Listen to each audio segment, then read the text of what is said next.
ஓம் சர்வேஸ்வரா. சாணி உண்டு, இதுக்கு பேர் சாணி உண்டு. இந்த சாணி உண்டு கால்நடைகளுடைய மலங்களையும், மனித மலங்கள், கால்நடை மலங்கள் இவைகளை உருட்டி பெரும்பாலும் இந்த சாணியைத்தான் உருட்டும். சாணியை உருட்டி 2 சேர்ந்துக்கிறோம், ஆண் வண்டு பெண் வண்டு சேர்ந்துக்கிறோம். உருட்டி கொண்டு போய் ஈரப்பதமாக இருக்க ஒரு இடத்துல அது குழியை தோண்டி புதைக்கும். குழியை தோண்டி உள்ளே புதைச்சி அதில் முட்டை விட்டு அது உள்ளே அடங்கிக்கிறோம். குஞ்சுகள் மழை காலங்களில் குஞ்சு பொறிக்க ஆரம்பித்து மேலே அந்த சாணியுடைய சத்தை சாப்பிட்டு அந்த வண்டு வளரும். குறிப்பிட்ட நாளில் பொடி வண்டாக மேலே வந்துடும். இந்த சாணி வண்டு நம்முடைய மண்ணுக்கு நல்லது செய்கிறது. இந்த மண்புழுவு, இந்த சாணி வண்டு இவைகள்லாம் இந்த வெளியில் கிடக்கக்கூடிய சாணங்களை உருட்டி குழியை தோண்டி புதைச்சி மக்க வச்சு மண்ணுக்கு வளத்தை தருது. ஒவ்வொரு வண்டுகளும் ஒவ்வொரு நன்மை செய்கிறது. இந்த வண்டு மண்ணின் வளத்தை அதிகரிக்க செய்யும் ஒரு மர்ம வண்டு. இந்த வண்டுக்கு ஒரு அபூர்வ சக்தி இருக்கு. மனிதனுடைய பேச்சை புரிஞ்சுக்கிறோம். மனுஷனுடைய பேச்சை புரிஞ்சுக்கிறோம். நம்ம என்ன நினைக்கிறோமோ அதை உள்வாங்கும். இது அபூர்வமான வண்டு.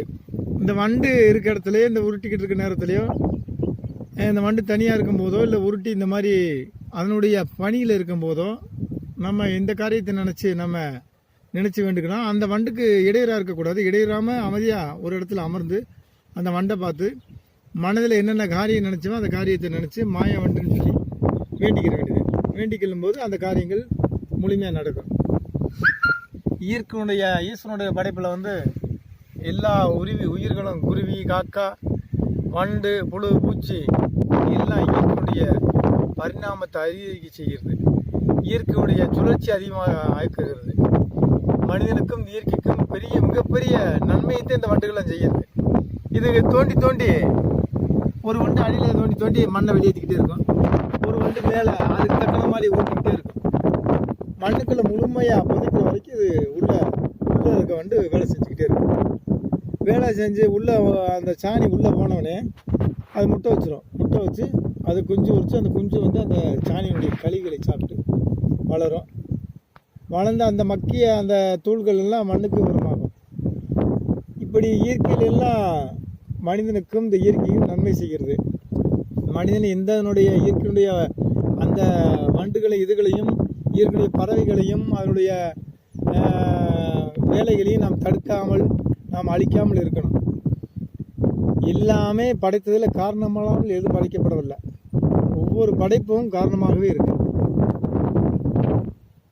இது உருட்டி அது ஒரு குறிப்பிட்ட திசையை நோக்கி ஒரு இடத்தை தேர்ந்தெடுத்து அது அப்படியே அந்த சாணியை புதைக்கும். இந்த சமயத்துலதே நம்ம என்ன செய்யணும்னா, மனசில் என்னென்ன காரியத்தை நினச்சி நம்ம சிவனையும் கிருஷ்ணனையும் பிரம்மாவையும் நினச்சி, நான்முகையன் மாயன் சிவனை நினச்சி நம்ம வேண்டிக்கிற வேண்டியது. ஏன்னா மண்ணின் தெய்வங்கள் இது பூரா. அந்த வண்டு மண்ணின் சக்தி, மண்ணில் இருக்கும் மாய சக்தி, மண்ணுடைய சக்தி எல்லாம் அந்த வண்டில் இருக்கும். மண் தேவதை சக்தி பூரா அதில் இருக்கும். நம்ம கோரிக்கை அதை வாங்கி அதை உள்வாங்கி பூமாதேவி மூலமாக எங்கே சேரணுமோ அங்கே அனுப்பி நமக்கு வெற்றி அடைய செய்யும். அதனால் எந்த வண்டுகளையும் எந்த உயிரினங்களையும் அழிக்காமல் நம்ம அதை பாதுகாக்கணும். அதனுடைய இயற்கையின் வழியில் நம்ம அதை விடணும். அப்போத்தையும் நம்முடைய பிரபஞ்சமே முழுமையாகும். சித்தர்கள், போகர் முனிவர் இந்த வண்டு, சாணி வண்டு, சல்லி வண்டு, எரிக்கலை வண்டு, தும்ப வண்டு, துவர வண்டு, இந்த மாதிரி வண்டுகளை பற்றிய ஒரு அதிகாரங்கள் எழுதியிருக்காரு. ஒவ்வொரு பூச்சியில் எழுதியிருக்காரு, வண்டுகள் எழுதியிருக்காரு, புழுக்கள் எழுதியிருக்காரு. ஒவ்வொன்றும் என்னென்ன நன்மை செய்யுது அப்படிங்கிறத எழுதியிருக்காரு. நம்ம அவையுடைய செய்கிற வேலையில் நம்ம உதவி செய்ய வேண்டிய அவசியம் இல்லை.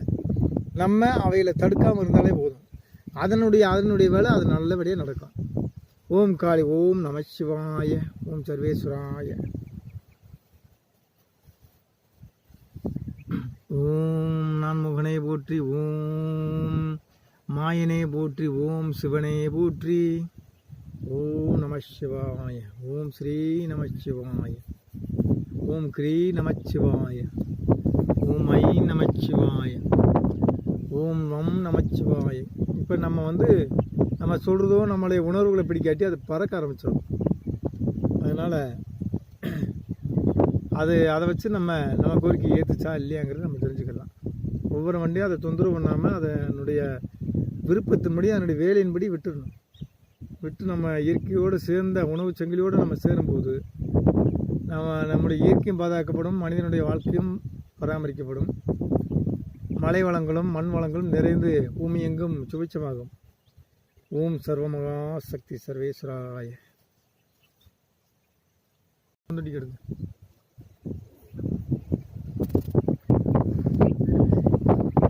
இந்த அண்டமும் பிண்டமும் ஒன்றையொன்று சார்ந்துதான் இருக்கின்றது.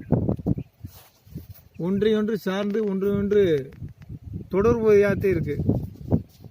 அதனால ஒவ்வொரு உயிரினங்கள் பிறக்கும் போதும் அதனுடைய எப்படி இயங்கணுங்கிற அந்த தன்மையை ஈசன் அதுக்குள்ளே பொறுத்திடுவார். அதனால அது குட்டியாக இருந்தாலும் சரி, இதாக இருந்தாலும் அதனுடைய சுபாவத்தை உடனே வெளிப்படுத்தும்.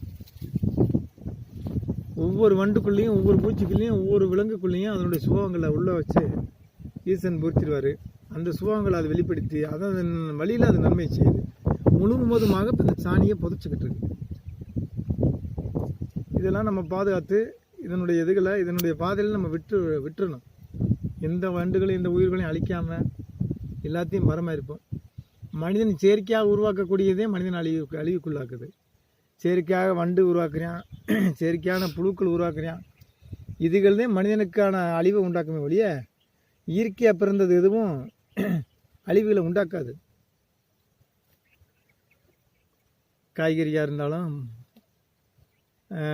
பழங்களாக இருந்தாலும் அது வண்டும் சில இதுகளும் பிடிச்சாத்தையும் அதனுடைய உண்மையான அது சத்து இருக்குன்னு அர்த்தம். வண்டுகளும் புழுவும் பிடிக்காத காய்கறி மருந்து அடிச்சு விட்டு வண்டும் புழு பிடிக்காமல் சாப்பிட்டாலே அது விஷந்தேன். சூத்த கத்திரிக்காயும் சூத்ததுகள் இல்லதே உண்மையான சத்து இருக்குது. புழு எந்த காயில் பிடிக்கிறதோ அதுவே உண்மையான சத்து. மருந்து அடித்து எதுவுமே வர முடியாத புழுக்களுக்கும் பூச்சிகளுக்கும் வர முடியாத முழுமையாக அதை தடுத்து அதனுடைய விஷத்தன்மையை காய்கறியில் அதிகரிச்சிட்டோம்னா நமக்கு விஷந்தேன். புழுவே திங்காத மனிதனுக்கு விஷம் தானே. அந்த மாதிரி இயற்கையினுடைய வழியில் நம்ம இயற்கையான மருந்துகளையும் இயற்கையான உணவுகளையும் பயன்படுத்துவோம். சர்வேஸ்வராய.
வண்டை நினைத்து இப்படி புதிய நேரத்தில் நம்ம உட்காந்து அங்கே தியானம் பண்ணணும். ஏன்னா அங்கே உயிருக்கு இயக்கம் நடக்கப் போகின்றது.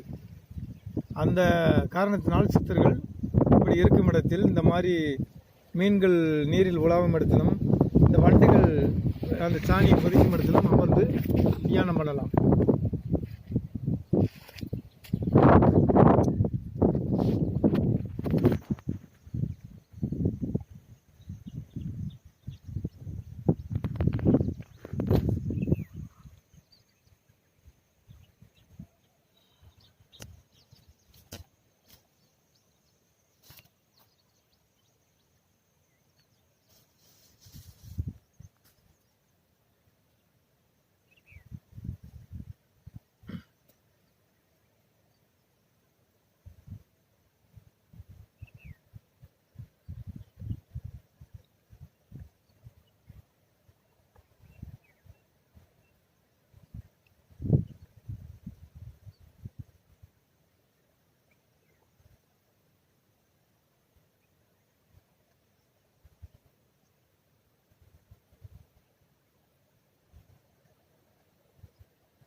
ஓம் சுரேஸ்வராய.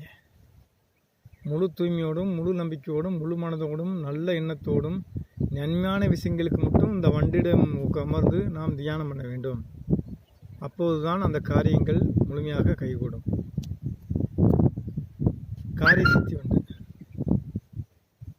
காரிய சித்து மாய வண்டு.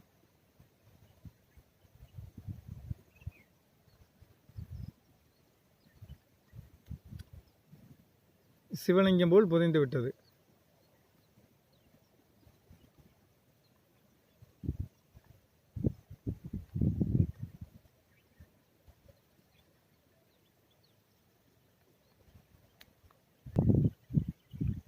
சிவலிங்கம் போல் காட்சி அளிக்கிறது. சிவனும் சக்தியும் உள்ள இயக்கங்கள் நடைபெறக்கூடிய ஒரு புனித வேலை. இரண்டும் ஆண் வண்டும் பெண் வண்டுமான ஒரு சிவநிலையில் இருக்கக்கூடிய சிவசக்தி நிலையில் அது பூமாதேவியின் மடியில் இருக்கிறது. இந்த நிலையில் நாம் நல்லெண்ணங்கோடு தூய்மையான மனதோடு தியானம் செய்ய மனதனுடைய கெட்ட அலைகள்லாம் அது இழுத்து வெளியேற்றிவிடும். தூய்மையான எண்ணங்களையும் நல்ல எண்ணங்களையும் மனதின் புத்துணர்ச்சியை அது உருவாக்கும். இந்த வண்டு சாணி உண்டு புதைக்கும் இடத்தில் உட்கார்ந்து நாம் தியானம் பண்ண மிகப்பெரிய ஆற்றல் இந்த தியானத்துக்கு கிடைக்கும். ஒரு சிவசக்தியின் ஆற்றல் உள்ளே வேலை செய்ய ஆரம்பிச்சிருக்கிறது.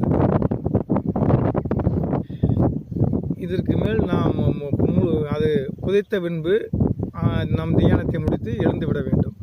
அதை வணங்கி ஓம் நம சிவாய, ஓம் நம சிவாய, ஓம் நம சிவாய, ஓம் வண்டா வண்டு ரூபா. அதற்குரிய மந்திரங்களை நாம் போகர் கொடுத்திருக்கிற அந்த மந்திரத்தை நம்ம சொல்லுவோம். ஓம் வண்டா வண்டு ரூபா, ஓம் பிடி பிடி பிடி வண்டா வண்டு ரூபா, ஓம் பிடி பிடி பிடி வண்டா வண்டு ரூபா,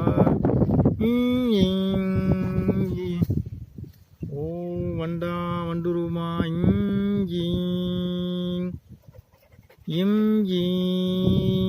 ஓம் சர்வகாரிய சித்தி, ஓம் சர்வமகா சித்தி, சர்வமகா சக்தி, ஓம் ஸ்ரீம் கிரீம் சிவசக்தியே போற்றி, ஓம் அண்டத்தின் சிவசக்தியை போற்றி, ஓம் பிண்டத்தின் சிவசக்தியை போற்றி, ஓம் சிவசக்தி மாதாவே போற்றி, ஓம் பிண்ட சிவசக்தியை போற்றி, ஓம் மகாசக்தி, ஓம் மண்ணின் மாயாக்கா, மண்ணின் மாயாக்கா, ஓம் காளி, ஓம் நம சிவாய.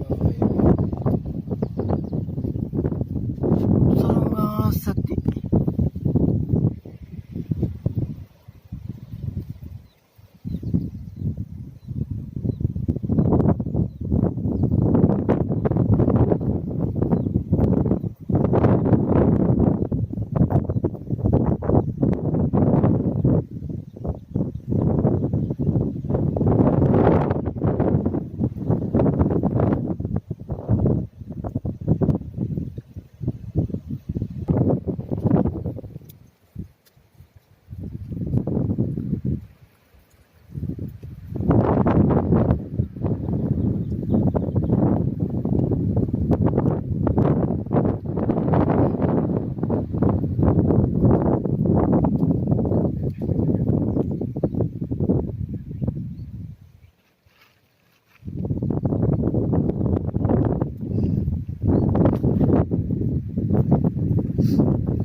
சாணியில் பூரா அங்கன புதைச்சி மக்க வைத்து மண்ணுக்கு வளத்தை அதிகரிக்கிறது. அந்த குமியுமியாக மண் குமியலாக இருக்கிறது பூராமே இந்த சாணி வந்து உருட்டி மண்ணுக்குள்ளே புதைச்சி அந்த உருண்டைகளை புதைச்சி வச்சுருக்கு. அது பூரா மண்ணுக்கு உரமாகும். எங்கும் சிவசக்தி மையம் தியான நிலையில் இருக்கக்கூடிய ஒரு தெய்வீக, இப்படி இந்த இடத்தில் தெய்வீக சக்தி முழுமையாகும். இந்த உருண்டைகள், இந்த மண் குவியல் பூரா சாணி வந்து முழுக்க எல்லா பக்கமும் இதே மாதிரி மழை காலங்களில் செய்யும்.